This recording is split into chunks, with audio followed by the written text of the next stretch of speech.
بسم اللہ الرحمن الرحیم۔ آخرت کی زندگی ہی بہتر اور پائیدار ہے۔ فہرست موضوعات تفہیم القرآن، جلد چہارم، صفحہ 507، سورہ شورى، آیت 36۔ فما اوتیتم من شیء فمتاع الحیات الدنیا وما عند اللہ خیر وابقی للذین آمنوا وعلی ربہم یتوکلون۔ جو کچھ بھی تم لوگوں کو دیا گیا ہے وہ محض دنیا کی چند روزہ زندگی کا سر و سامان ہے، اور جو کچھ اللہ کے ہاں ہے وہ بہتر ہے اور پائیدار بھی۔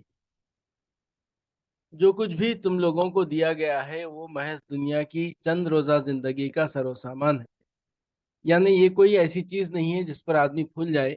بڑی سے بڑی دولت بھی جو دنیا میں کسی شخص کو ملی ہے ایک تھوڑی سی مدت ہی کے لیے ملی ہے۔ چند سال وہ اس کو برت لیتا ہے اور پھر سب کچھ چھوڑ کر دنیا سے خالی ہاتھ رخصت ہو جاتا ہے۔ پھر وہ دولت بھی چاہے بہی کھاتوں میں کتنی ہی بڑی ہو، عملاً اس کا ایک خلیل سا حصہ ہی آدمی کے اپنے استعمال میں آتا ہے۔ اس مال پر اترانا کسی ایسے انسان کا کام نہیں ہے جو اپنی اور اس مال و دولت کی اور خود اس دنیا کی حقیقت کو سمجھتا ہو۔